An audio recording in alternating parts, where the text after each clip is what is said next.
പോലുള്ള ജെയിൻ മന്ദിറാണ്. അങ്ങോട്ടാണ് നമ്മളിപ്പോൾ പോയിക്കൊണ്ടിരിക്കുന്നത്.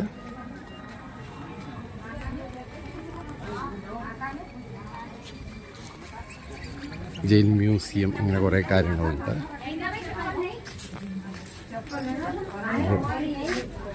ജെയിൻ ആർട്ട് ഗാലറി ഒക്കെ ഉണ്ട്.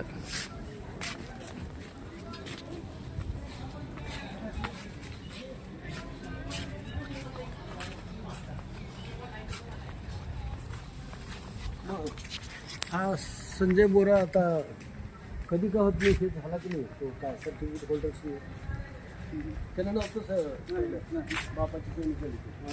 आता कोणतं नवं पोर कसं झालं प्रॅक्टिस आहे त्याचं पोर. ഇതൊരു മ്യൂസിയമാണ്. മ്യൂസിയത്തിൽ ഈ ജൈനക്ഷേത്ര അവശിഷ്ടങ്ങളൊക്കെ കൂട്ടിവെച്ചിട്ടുണ്ട്. പ്രത്യേകിച്ചും ഈ മഹാരാഷ്ട്ര, മധ്യപ്രദേശ് ഭാഗങ്ങളിൽ ജൈനക്ഷേത്രങ്ങൾ വളരെ പ്രബലമായിരുന്നു.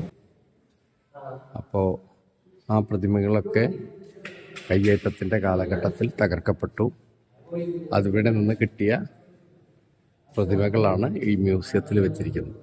മ്യൂസിയത്തിൻ്റെ ഒരു എൻട്രി ടിക്കറ്റ് 10 രൂപ ഉണ്ടായിരുന്നു. അവിടെ ആരും ടിക്കറ്റൊന്നും വാങ്ങുന്നുണ്ടായിരുന്നില്ല. മ്യൂസിയത്തിൽ ഈ ഓരോ ജൈനക്ഷേത്രങ്ങളിലുള്ള കൊത്തുപണികളും മറ്റുമൊക്കെ ഫോട്ടോ ഒക്കെ ചെയ്ത് വെച്ചിട്ടുണ്ട്.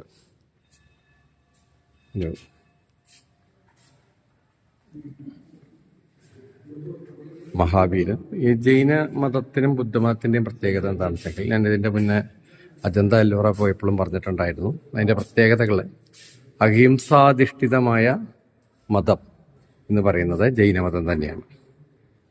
ഒരു വെജിറ്റേറിയൻ സംസ്കാരമൊക്കെ കൊണ്ടുവരുന്നതിൽ വളരെ വലിയ പങ്ക് വഹിച്ചിരുന്നു. മൃഗബലികളെല്ലാം പൂർണ്ണമായി എതിർത്തിരുന്നു. ആ ഒരർത്ഥത്തിൽ അതൊരു വേറൊരു തത്വശാസ്ത്രമാണ്. അത് നമ്മൾ അഹിംസയുടെ തത്വശാസ്ത്രമാണ്. അതാണ് ഈ ജൈനക്ഷേത്രങ്ങളുടെ പ്രത്യേകതകൾ. ഇവിടെ കുറേ ജൈനക്ഷേത്രങ്ങളുമായിട്ട് ബന്ധപ്പെട്ടിട്ട് കുറേ ഫോട്ടോസൊക്കെ വെച്ചിട്ടുണ്ട്. തിരക്കിട്ടില്ലാത്തൊരു ആർട്ട് ഗാലറി. 10 രൂപ ടിക്കറ്റ് ഉണ്ട്. പക്ഷെ അവർ പൈസ ഒന്നും വാങ്ങിയില്ല. ടിക്കറ്റ് കൗണ്ടറിൽ തന്നെ ആളില്ല. ഇതാണ്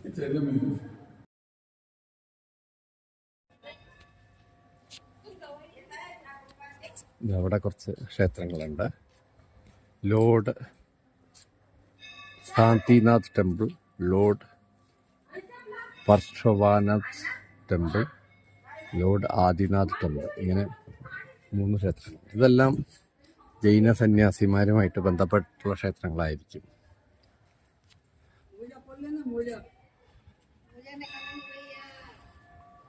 ജൈനക്ഷേത്രങ്ങൾ എല്ലാ സ്ഥലത്തുള്ള പ്രത്യേകത ഏറ്റവും വൃത്തിയോട് കൂടിയിട്ടാണ് അത് മെയിൻറ്റെയിൻ ചെയ്യുക എന്നുള്ളതാണ്. ഞാൻ ഇതിൻ്റെ മുന്നേ സന്ദർശിച്ച പല ജൈനക്ഷേത്രങ്ങളുടെയും പ്രധാനമായൊരു ഭംഗി ആ വൃത്തി തന്നെയാണ്.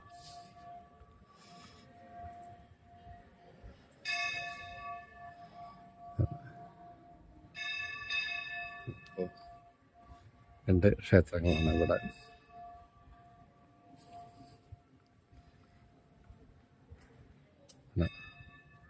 യോഗിനാഥൻ്റെ ഫോട്ടോസൊക്കെ കാണിച്ചിട്ടുണ്ട്.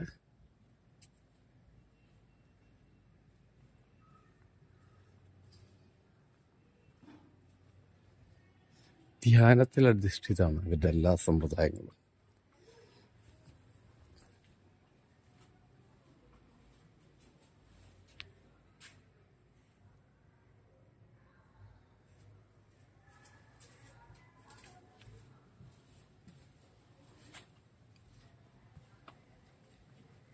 അത് നല്ല കൊത്തുപണിയുള്ള ഒരു ജൈനക്ഷേത്രം.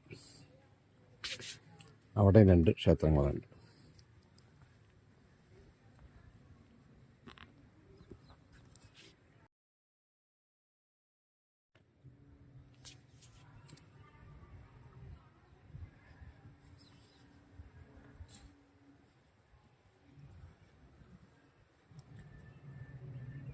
അവിടെ നേരത്തെ കണ്ട അതേ ക്ഷേത്രങ്ങളുടെ രൂപകൽപ്പനയാണ് ഇവിടെയും ഫോളോ ചെയ്തിരിക്കുന്നത്.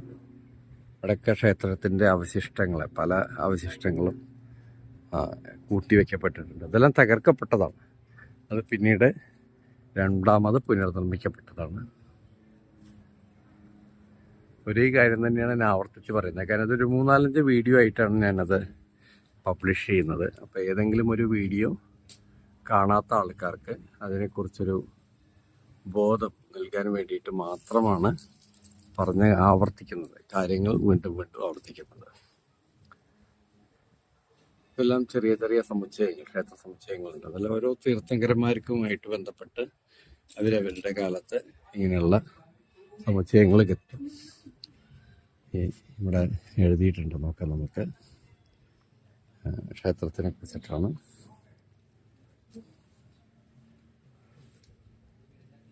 പ്രഷവനാഥ ടെമ്പിൾ എന്ന് പറഞ്ഞിട്ടാണ് എഴുതിയിരിക്കുന്നത്. 10th century ഓഫ് ക്രിസ്ത്യൻ എറ. അപ്പോൾ വീണ്ടും 1000 വർഷം പഴക്കമുള്ളതാണ്.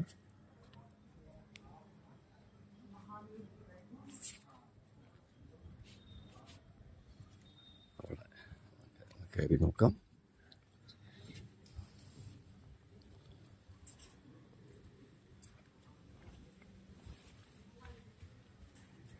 മഹാവീരൻ്റെ നല്ലൊരു പ്രതിമ വെച്ചിട്ടുണ്ട്.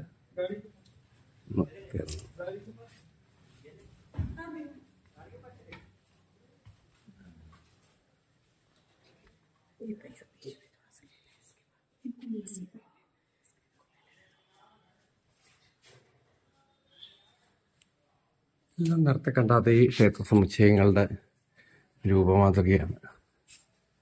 കാരണം ഇതെല്ലാം ഒരേ സ്ഥലത്തുള്ളതാണ്. ഇപ്പോൾ ഒരേ ആർക്കിടെക്റ്റുകളായിരിക്കും, അവരെ കലാവിരുദ്ധമൊക്കെ ഒരുപോലെ ആയിരിക്കും. പക്ഷേ അവർ വിശ്വസിക്കുന്ന അടിസ്ഥാനത്തിലായിരിക്കും, വിശ്വാസങ്ങളുടെ അടിസ്ഥാനത്തിലായിരിക്കും. ഇതെല്ലാ സ്ഥലത്തും ഇതെല്ലാം തകർക്കുന്നവർ ചെയ്യുന്നത് ഞാൻ അതിൻ്റെ മുന്നേ എൻ്റെ വീഡിയോയിൽ പറഞ്ഞിട്ടുണ്ടായിരുന്നു. മുഖം അങ്ങനെയുള്ള പ്രധാനപ്പെട്ട കാര്യങ്ങൾ തച്ചുടയ്ക്കും. അത് തച്ചുടയ്ക്കുമ്പോൾ അതിൻ്റെ വിഗ്രഹത്തിൻ്റെ ഭംഗിന്ന് നഷ്ടപ്പെടും. അങ്ങനെയാണ് അതെല്ലാം ചെയ്തിരിക്കുന്നത്. ഏറ്റവും നല്ല മനോഹരമായൊരു വിഗ്രഹമായിരുന്നു. അത് ഫുൾ തച്ചുടച്ചു.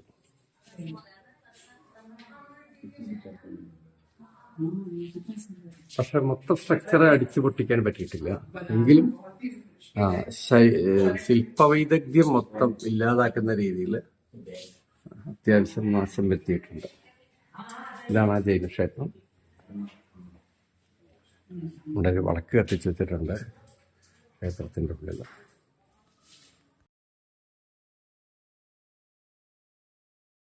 ആദിനാഥ ക്ഷേത്രം എന്നാണ് പറയുന്നത്.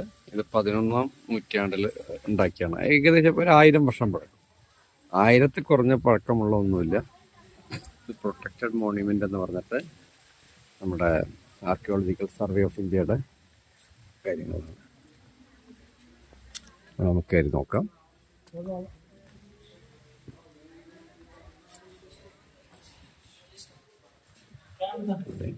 മീനപ്പതിമുണ്ട്.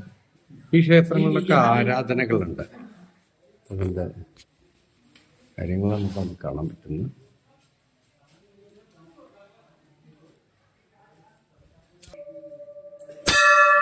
ഇതിൻ്റെ മുഴക്കം നമുക്ക് കേൾക്കാൻ പറ്റും. ആ ഒരു ഈ സ്ഥലത്തിൻ്റെ പ്രത്യേകതയാണ്. ഞാൻ വീണ്ടും ഒന്നും കൂടി ഇരിക്കാം. അതിൻ്റെ മുഴക്കം തന്നെ, മണിനാഥത്തിൻ്റെ മുഴക്കം തന്നെ വളരെ മനോഹരമാണ്. ഇവിടെ ആരും ഇല്ലാത്തതുകൊണ്ട് ആ മുഴക്കം കേട്ട് നോക്കൂ. അതിൻ്റെ മ്യൂസിക് നമുക്ക് ആസ്വദിക്കാൻ പറ്റും.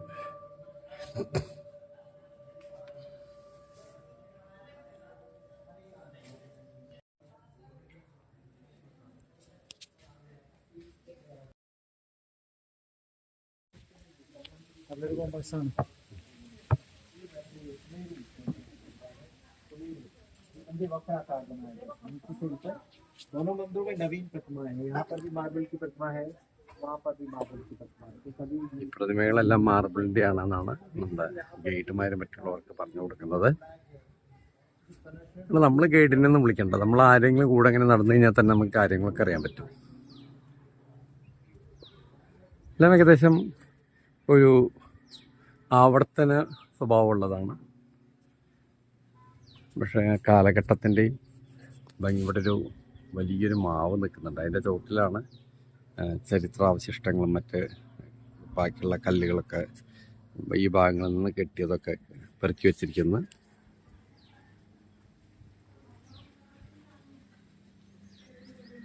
ഇതെല്ലാം ഗജറാവോയിലാണ്. ഗജറാവിൽ വന്നു വെച്ചെങ്കിൽ 1 or 2 ദിവസം നമുക്ക് ചിലവാക്കിയിട്ട് മെല്ലെ മെല്ലെ കാണാം. ഇപ്പം കാലാവസ്ഥ അനുകൂലമാണ്. വേനൽക്കാലത്ത് അണച്ച് ചുട്ടിട്ട് ഇതൊക്കെ കാണാൻ കുറച്ച് ബുദ്ധിമുട്ടായിരിക്കും. ജെയിൻ ക്ഷേത്ര കോംപ്ലക്സ് കുറച്ച് കാണാനുണ്ട് കേട്ടോ. ഒരു 2 പഴയ ക്ഷേത്രങ്ങളും പിന്നെ കുറേ പുതിയ സ്ട്രക്ചേഴ്സുകളും ഉണ്ട്. ഭംഗിയായിട്ട് തന്നെ വെച്ചിട്ടുണ്ട്. അത് ജെയിൻസിനുള്ളൊരു ക്വാളിറ്റിയാണ്. അവർ ഏറ്റവും വൃത്തിയിലാണ് കാര്യങ്ങൾ വയ്ക്കുക. അതിൻ്റെ ട്രസ്റ്റുകളുടെ കീഴിൽ തന്നെയാണ് ഇതെല്ലാം. ആർക്കിയോളജിക്കൽ സർവേ ആണ് ബാക്കി കാര്യങ്ങളെല്ലാം നടത്തുന്നത്. അവരാണ് തോന്നുന്നത്. ഈസികളൊക്കെ വരുന്നുണ്ട്.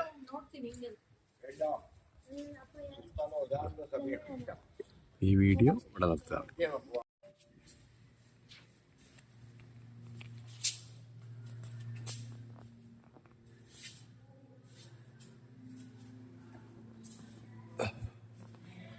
എല്ലാം ജൈന സന്യാസിമാരുടെ ഫോട്ടോസാണ്.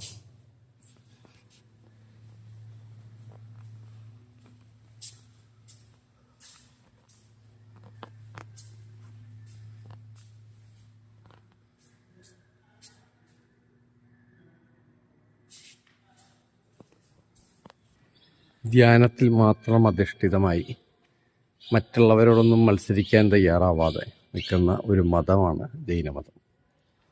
അതാണ് ജൈനമതത്തിൻ്റെ ഏറ്റവും വലിയ പ്രത്യേകത.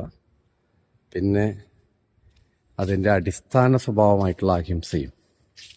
ഇത് രണ്ടും പാടെ ചേരുമ്പോൾ അതിന് ഒരു വിശിഷ്ടമായൊരു രീതി ആയി മാറ്റുന്നു. ജൈന സന്യാസിയുടെ പ്രതിമയാണ്.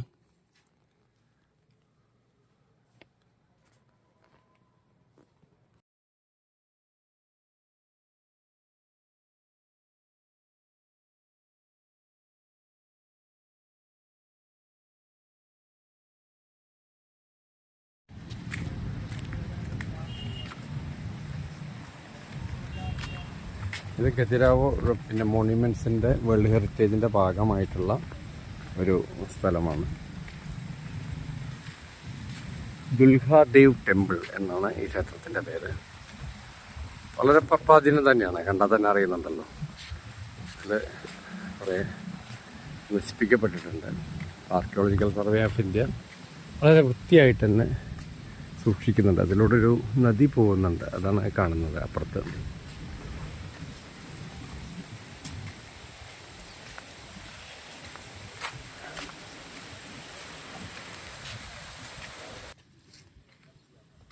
ഈ ക്ഷേത്രത്തെക്കുറിച്ച് വിവരണം അവിടെ ഉണ്ട്. എന്തൊക്കെയാണ് അതിലുള്ളത് എന്നുള്ളത്.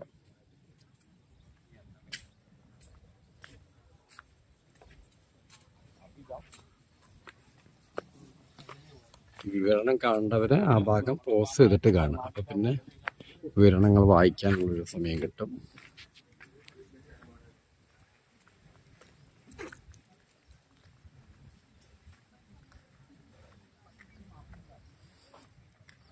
കുറച്ച് ഭാഗം കൊത്തുപണികളുടെ കിട്ടിയിട്ടുണ്ട്. ആ ഭാഗങ്ങളെ കുറിച്ചിട്ട് ഇവിടെ ഒരു ഗൈഡ് വിവരിക്കുന്നുണ്ട്.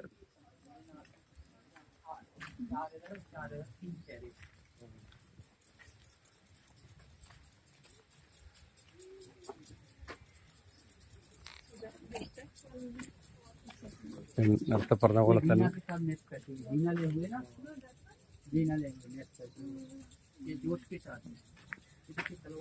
ഇവിടെ അതാത് കാലങ്ങളിലുള്ള ഒരു അത്യാവശ്യം നല്ല കുത്തുപണിയുള്ള അമ്പലം തന്നെയാണ്. എല്ലാം നമ്മൾ നേരത്തെ കണ്ടതുകൊണ്ട് എല്ലാം ഒരു ആവർത്തനം പോലെ ഉണ്ടാവും.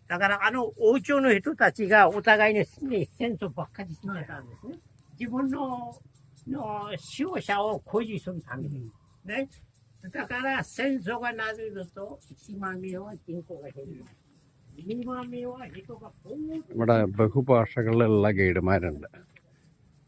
അപ്പോൾ എനിക്ക് തോന്നുന്നത് ജപ്പാനീസിൽ വന്ന ആൾക്ക് പറഞ്ഞു കൊടുക്കുകയാണ് അദ്ദേഹം.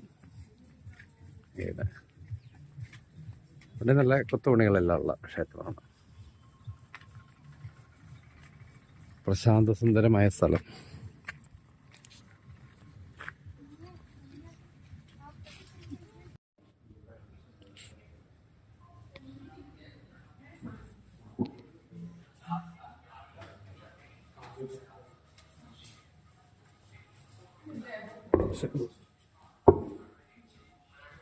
ഇഷ്ടംപോലെ എലികളൊക്കെ ഉണ്ടാവും. ശിവലിംഗമാണ്.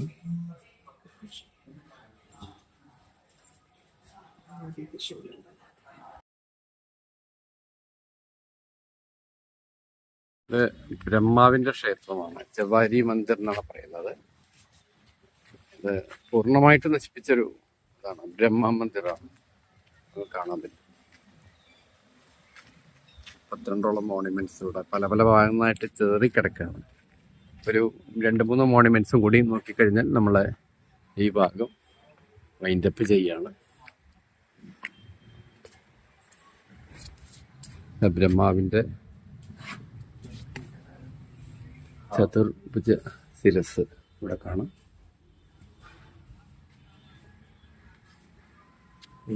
ബ്രഹ്മാവിൻ്റെ 4 മുഖങ്ങളാണെന്ന് നമ്മൾ വിശ്വസിക്കുന്നു. ക്ഷേത്രം പൂർണ്ണമായ തോതിൽ നശിപ്പിക്കപ്പെട്ടിട്ടുണ്ട്. 4 चेहरे हैं और चारों के भाव अलग अलग हैं। ये शांत रूप है, ये हंसते हुए है, ये ध्यान मुद्रा में है और ये रुद्र अवतार है। एक ही मूर्ति में 4 चेहरे। इनके दर्शन और दान करने से बताया जाता है दरिद्रता गरीबी दूर होती है और जो यहाँ पैसा आता है ये पूरा मतंगेश्वर महाशिवरात्रि हो जाता है। ये सब खजुराहो का पहला मंदिर है, सबसे पुराना मंदिर है ये, जो ब्रह्मा जी के नाम से जाना जाता है। चतुर्मुखी शिवलिंग है ये, इसीलिए यहाँ पर लोग इनका अभिषेक करते थे, घी दूध दही से हाथ रगड़ते थे, तो बंद कर दिया। अब केवल शिवरात्रि में जल चढ़ता है, बाकी जो पैसा आता है वो शिवरात्रि में ही चला जाता है यहाँ गवर्नमेंट से। ഇതൊരു കുളത്തിന്റെ തീരത്താണ്. ഇത് പഴയ ബ്രഹ്മാവിന്റെ ക്ഷേത്രമാണെന്നാണ് ഇവിടുത്തെ ആള് പറയുന്നത്. 4 മുഖങ്ങളുണ്ട്, 4 ഭാവങ്ങളാണെന്ന് പറയുന്നു. എല്ലാം തകർക്കപ്പെട്ടതാണ്. അതാണ് ഏറ്റവും വലിയൊരു സങ്കടം. കണ്ടു കഴിഞ്ഞാൽ നല്ല പഴക്കമുണ്ട്, നല്ല വെയിലുണ്ട്.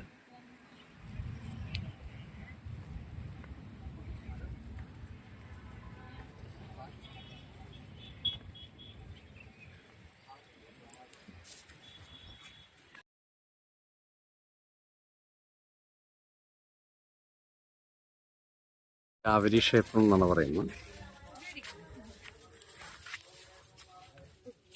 ജാവരി ടെമ്പിൾ എന്നാണ് പറയുന്നത്. എല്ലാം 1000 വർഷത്തിൽ കൂടുതൽ പഴക്കം.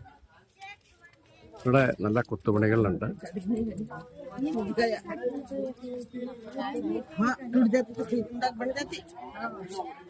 ഇവിടെ ചെരുപ്പഴിക്കാൻ എഴുതിയിട്ടുണ്ട്. നമ്മൾ താഴെ തന്നെ എഴുതിയിട്ടുണ്ട്.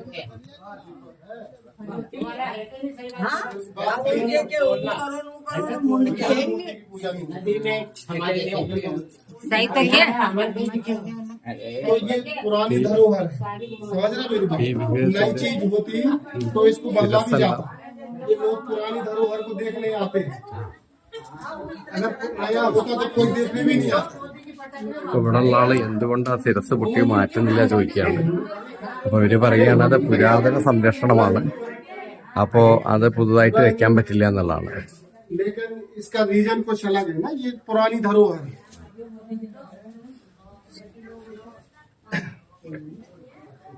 मैंने इसमें 9 ग्रह का अवराध थे। देखिए 9 ग्रह, 4 इस तरफ 5 इस तरफ, ऊपर में यंत्र बना है। अपने यंत्र ग्रहों के नीचे शांति का उतारा करते हैं। ഭംഗിയുള്ള കൊത്തുപണികളാണ്. സാധാരണഗതിയിൽ ഉടഞ്ഞ വിഗ്രഹങ്ങൾ മാറ്റണം എന്നതാണ് നമ്മുടെ ഒരു രീതി. പക്ഷേ ചില വിശേഷ ക്ഷേത്രങ്ങൾക്ക് അതിൽ നിന്ന് ചെറിയ തോതിലുള്ള മാറ്റമുണ്ട്. അവിടെ ഒരു വിമാനം പോകുന്നുണ്ട്. അപ്പോൾ അങ്ങനെയുള്ള മാറ്റമുള്ള ചില ക്ഷേത്രങ്ങളുണ്ട്. അതിനെക്കുറിച്ച് ഞാൻ ഇപ്പം ഇതിൽ പ്രതിപാദിക്കുന്നില്ല. ആ ഒരു സംശയമാണ് അവിടെ ഉള്ള ഒരാൾ ഉന്നയിച്ചത്. അപ്പോൾ ഉള്ളവർ പറയുന്നത് പ്രൊട്ടക്റ്റഡ് മോണ്യുമെന്റ് ആണ്. ഇതിപ്പോൾ ക്ഷേത്രത്തെക്കാളുപരി ഇവിടെ കൂടുതലായിട്ട് പ്രാധാന്യം കൊടുക്കുന്നത് നമ്മുടെ പുരാണം, അതായത് പൗരാണികമായിട്ടുള്ള ഒരു സമ്പത്ത്, ഒരു ആർക്കിയോളജിക്കൽ മോണ്യുമെന്റ് ആയിട്ടാണ് ഇതിനെല്ലാം കാണേണ്ടത്.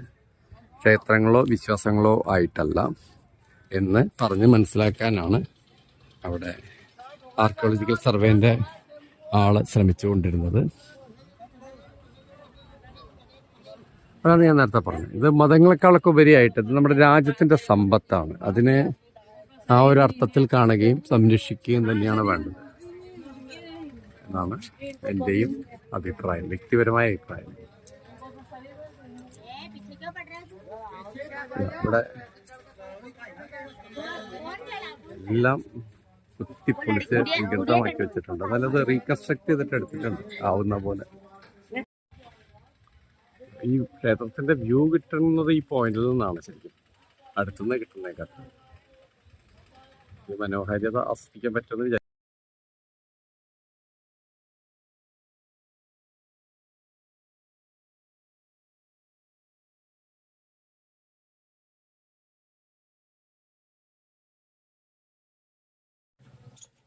ഇതാണ് നമ്മുടെ വാമന ടെമ്പിൾ. നമുക്ക് പുറത്തു കൂടെ നോക്കാം, അതിന് ശേഷം അകത്ത് കയറാം.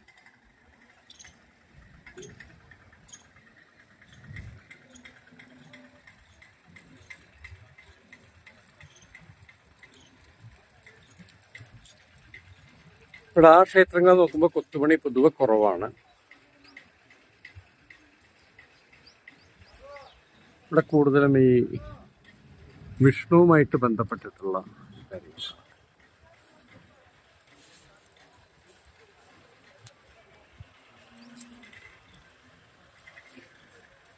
അതെല്ലാം പുതുതായിട്ട് കെട്ടിയതാണ്, റീകൺസ്ട്രക്ട് ചെയ്ത് രൂപത്തിലാക്കിയെടുത്തതാണ്. പൊട്ടിയ ഭാഗത്തൊക്കെ അതിൻ്റെ ഭംഗിക്ക് കോട്ടം കെട്ടാത്ത രീതിയിൽ റീകൺസ്ട്രക്ട് ചെയ്തെടുത്തതാണ്. ഓടിച്ചിട്ട് കാണിക്കുകയാണ്, കാരണം ഇപ്പം തന്നെ ഒരുപാട് നേരമായി.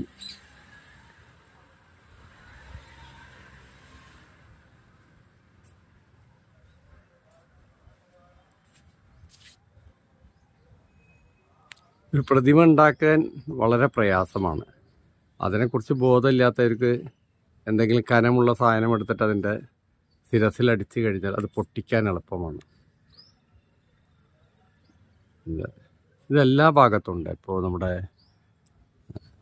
അജന്ത, എല്ലോറയിൽ പ്രത്യേകിച്ചും ഇത് കാണാൻ പറ്റും.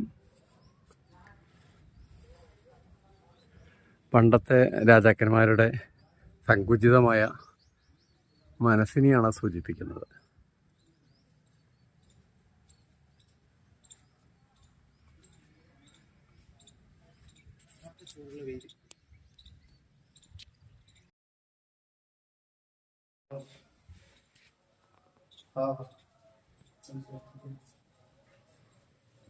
ഇവിടെ ഞാൻ നേരത്തെ പറഞ്ഞ പോലെ ഈ രണ്ട് ഭാഗങ്ങൾ ഘടിപ്പിക്കുന്ന ഇതെല്ലാം പൊളിച്ചു കളഞ്ഞിരിക്കുകയാണ്, പൊട്ടിപ്പോയിരിക്കുകയാണ്. ഒന്നും അവർക്ക് റീകൺസ്ട്രക്ട് ചെയ്യാൻ പറ്റിയിട്ടില്ല. അവിടെ ദ്വാരപാലകരുടെയും ശിരസൊക്കെ അറുത്തിരിക്കുകയാണ്.